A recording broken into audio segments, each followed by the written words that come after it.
pagi anak-anak. Pagi, Bu.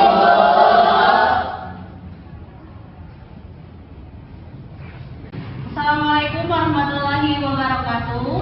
Waalaikumsalam warahmatullahi wabarakatuh. Apa kabar semuanya? Alhamdulillah, luar biasa. Allahu Akbar. Sehat. Oke, biar lebih semangat kita jargon dulu ya. Semangat pagi. Pagi, pagi, pagi. Semangat pagi. Oke, biar lebih semangat kita tepuk PKN dulu. Tepuk PKN.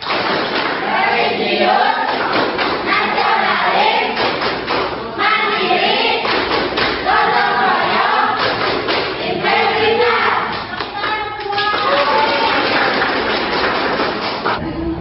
Oke, untuk memulai pembelajaran hari ini, alangkah baiknya kita berdoa bersama-sama. Silakan ketua kelas untuk memimpin doa. Duduk siap. Siap, Bu. Sebelum kita memulaikan pelajaran, alangkah baiknya kita membacakan doa. Membacakan doa dimulai.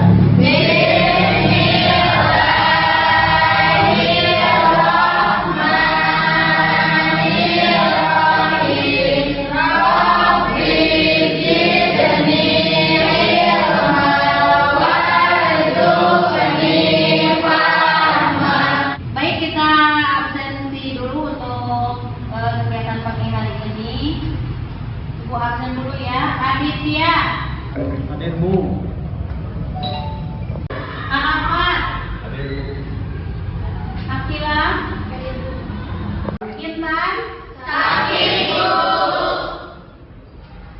Jadi yang hadir hari ini satu orang ya, Intan.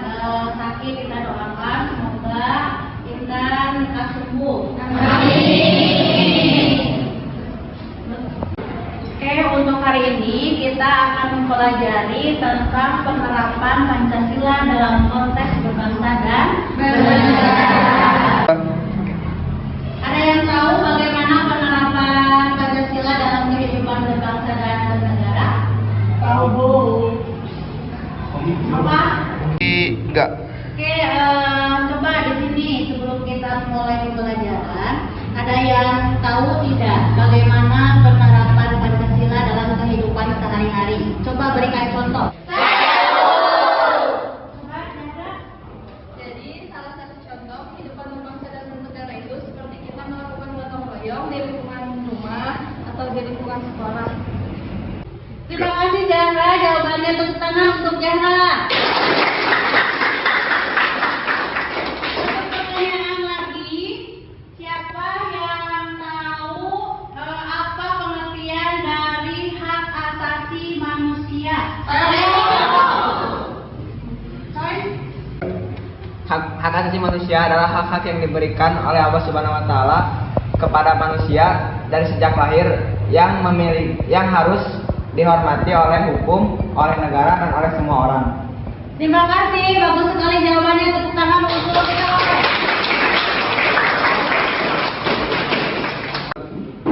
Baik, hari ini kita akan mempelajari tentang penerapan Pancasila dalam konteks berbangsa dan bernegara. Silakan kalian simak PowerPoint yang sudah Ibu siapkan, di mana di sini kita akan mempelajari tentang penerapan Pancasila dalam konteks berbangsa dan bernegara. Nah, konsep awal di sini sudah Ibu siapkan bahwa siswa pada awalnya belum mengetahui konsep penerapan Pancasila dalam konteks berbangsa dan bernegara. Tujuan pembelajaran hari ini diharapkan setelah kalian mempelajari penerapan Pancasila dalam konteks berbangsa dan bernegara, kalian bisa menganalisis sikap penerapan Pancasila dalam kehidupan sehari-hari. Indikator pencapaian tujuan pembelajaran, kalian diharapkan bisa memahami penerapan Pancasila dalam konteks kehidupan berbangsa dan bernegara, menjelaskan penerapan Pancasila dalam konteks kehidupan berbangsa dan bernegara.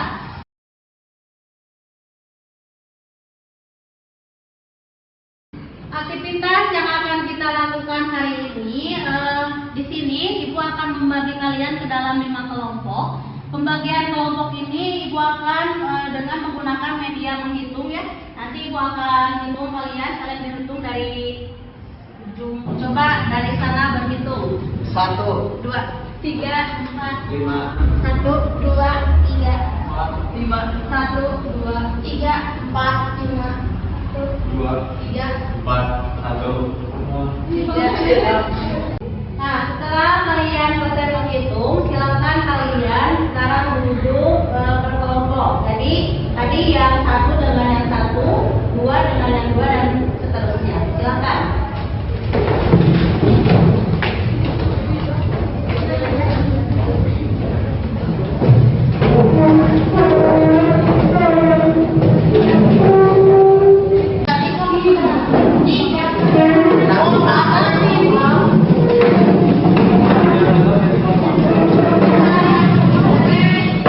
Baik, Ibu akan membagikan topik kelompok yang akan dipakai oleh ketua kelompok masing-masing. Mana kelompok satu?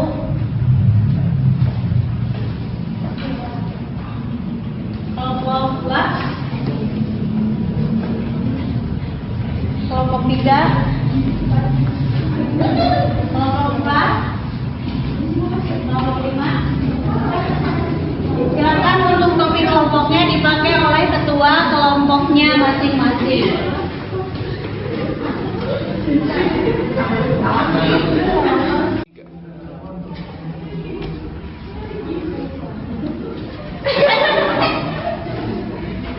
Selanjutnya kalian nanti akan berdiskusi dengan kelompok masing-masing.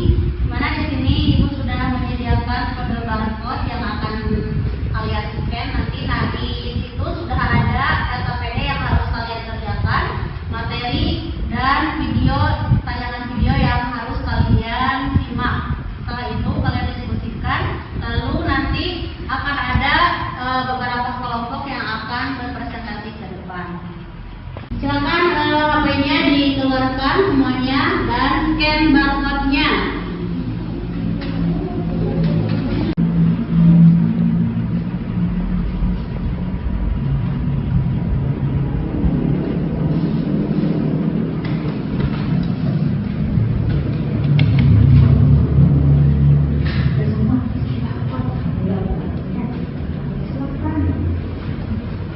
Kalau ada anggapan anak jalanan kurang kasih sayang, itu juga salah besar. Tak ada keluarga, teman jadi keluarga baru mereka.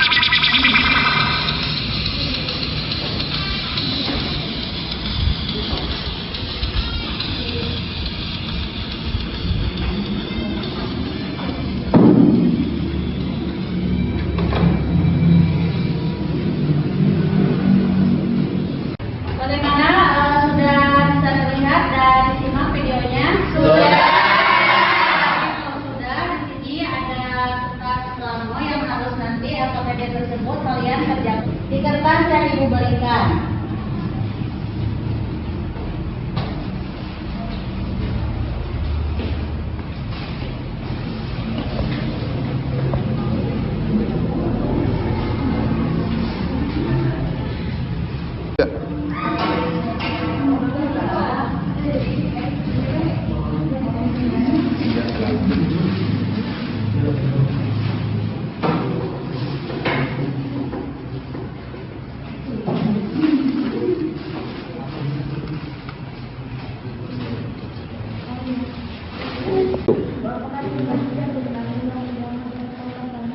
Iya, bisa tepat karena di sini kan yang kalian analisis seperti tadi misalkan di sila ke-1 tentang ketuhanan yang Maha Esa.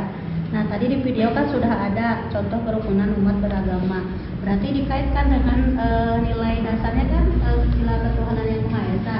Nah, instrumentalnya berarti pasalnya yang kita gunakan itu seperti misalkan pasal 29 ayat 1 dan ayat 2.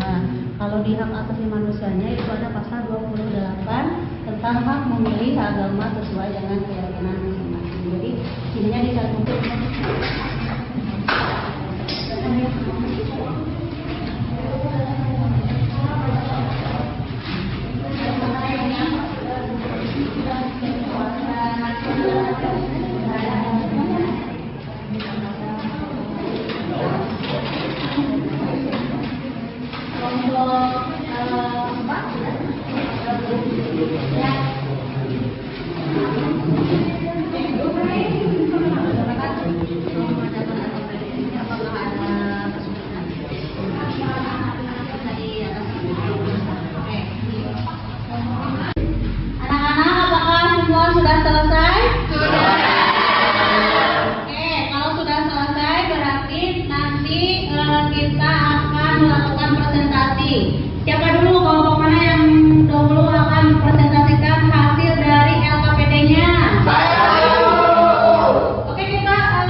Assalamualaikum warahmatullahi wabarakatuh.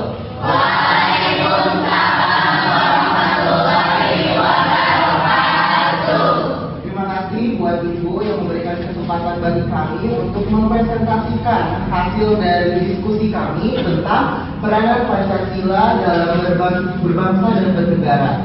Di sini yang kami dapat disimpulkan dari video yang telah kami lihat dan kami diskusikan. Di sini kami mendapat 5 poin dari macam-macam sila yang terdapat di Pancasila, yaitu pertama, ketuhanan yang Maha Esa. Dalam konteks kehidupan berbangsa dan bernegara, sila pertama merefleksikan bahwa bangsa Indonesia adalah bangsa yang percaya pada Tuhan yang Maha Esa. Dari video pertama terdapat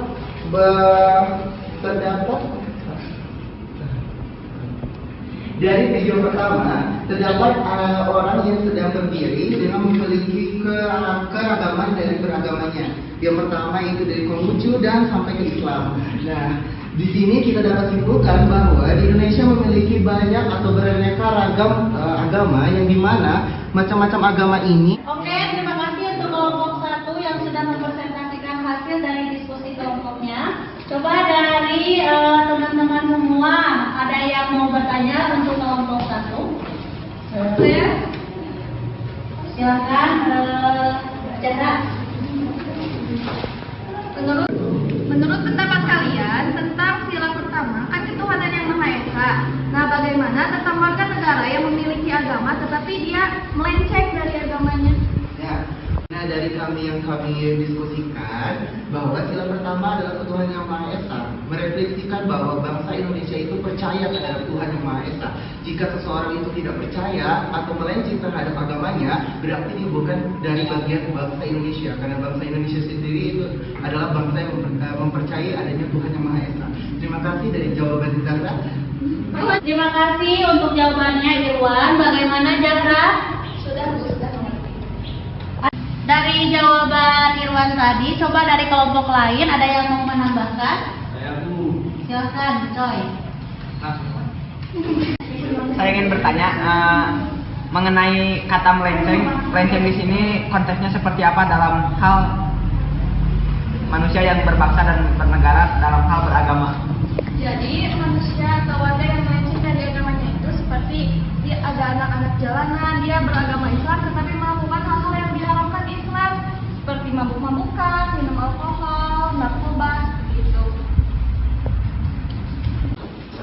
Dari pernyataan kelompok tadi, saya ingin bertanya kepada kelompok yang sedang berpresentasi, bagaimana tanggapan dari kelompok kalian mengenai orang yang seperti tadi, yaitu orang yang dia memiliki agama, namun dia melenceng dari ajaran yang diajarkan oleh agama dia. Apakah itu masih bisa dimasukkan dalam konteks manusia yang bernegara atau tidak?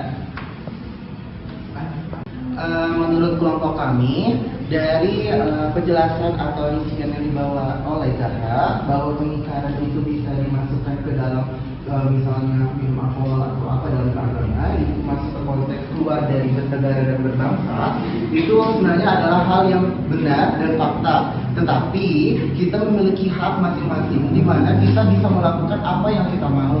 Nah, tapi hak kita juga dilindungi oleh hukum.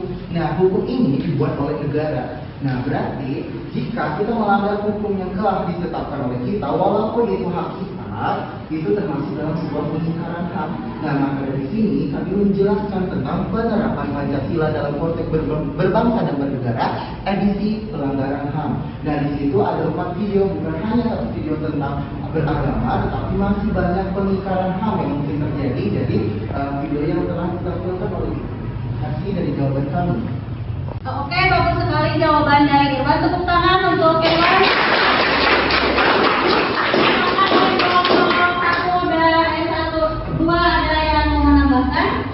Ini kelompok 2 silakan.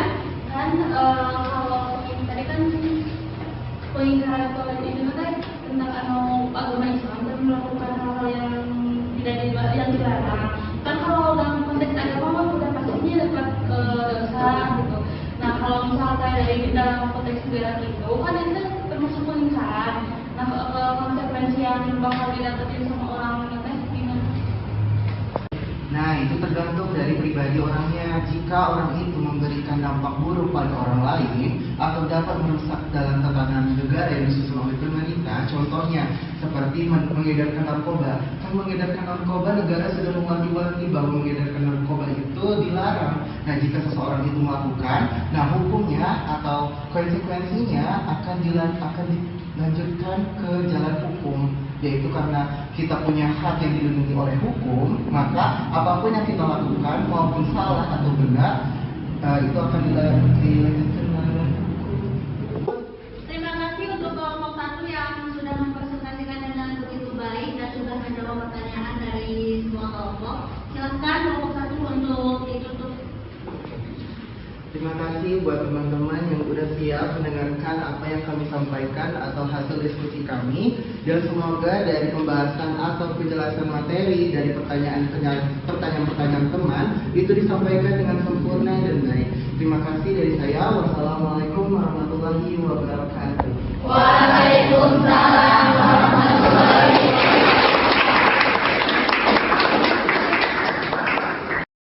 Oke, terima kasih kepada semua kelompok yang sudah mempresentasikan hasil diskusinya dengan baik. Kita simpulkan pembelajaran hari ini, di mana intinya yang kalian pelajari itu tadi bagaimana penerapan Pancasila dalam konteks bernegara atau berbangsa dan bernegara. Nah, di sini kita bisa menyimpulkan bahwa penerapan Pancasila dalam konteks kehidupan berbangsa adalah upaya untuk melakukan atau mengimplementasikan nilai-nilai Pancasila ke dalam kehidupan melalui kegiatan sehari-hari. Jadi intinya di sini kalau dilihat dari pendapat Budiono bahwa nilai-nilai Pancasila itu terbagi ke dalam 3 bagian.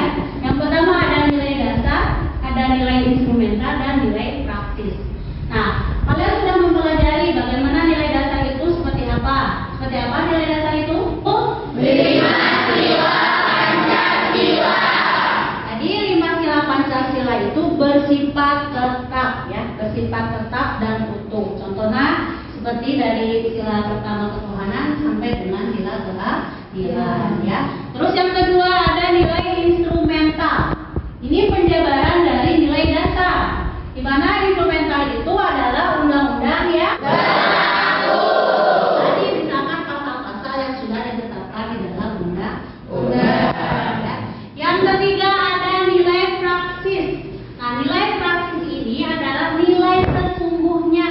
Maksudnya nilai sesungguhnya itu nilai yang diaplikasikan dalam kehidupan sehari-hari. Tadi misalkan contohnya seperti sila pertama ketuhanan yang maha esa. Nilai dasarnya itu ketuhanan. Nilai instrumentalnya itu pasalnya. Berarti pasal 29. Ayat 1 dan ayat 2. Nah, itu dari nilai instrumental dan praktis. Masuk ke pelanggaran HAM. Apa yang dimaksud dengan pelanggaran? Ada yang tahu? Ada aturan yang dilanggar. Nah, jadi tadi kata Rapat ada aturan yang dilanggar. Kalau dilihat berdasarkan Undang-Undang Nomor 39 Tahun 1999, pelanggaran HAM itu adalah setiap perbuatan yang dilakukan baik itu oleh aparatur negara ataupun masyarakat kita sebagai masyarakat Indonesia, di mana aturan tersebut itu dia langgar.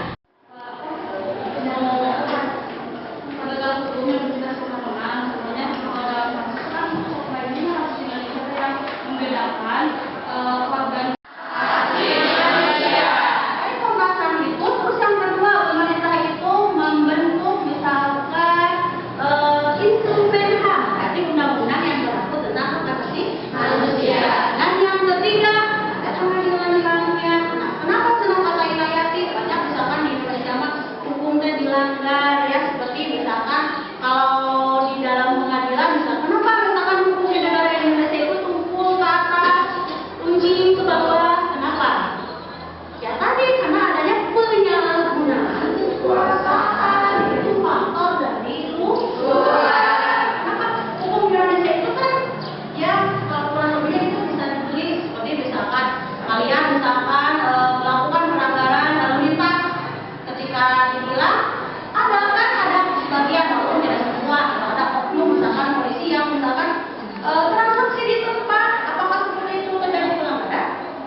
Ya, nah, makanya menurut ilmu kita itu harus cari tahu dulu hak asasi manusia itu seperti apa, bagaimana cara. Nah, terima kasih untuk pertemuan hari ini. Ibu rasa sudah lumayan cukup dan bermakna ya.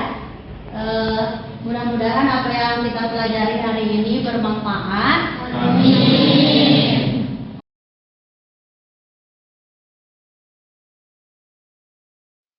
Ibu mau duduknya kembali seperti semula dan topik kelompoknya dikembalikan.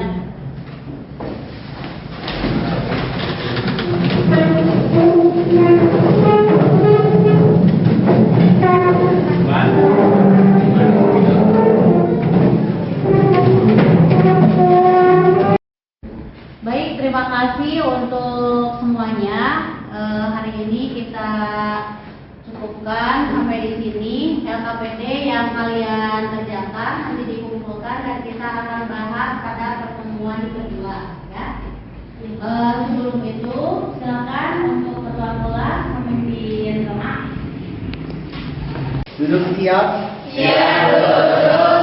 Sebelum kita mengakhiri pembelajaran, alangkah baiknya kita membacakan doa di dalam hati. Membacakan doa di dalam hati mulai. Berdoa selesai, ucapan salam. Assalamualaikum warahmatullahi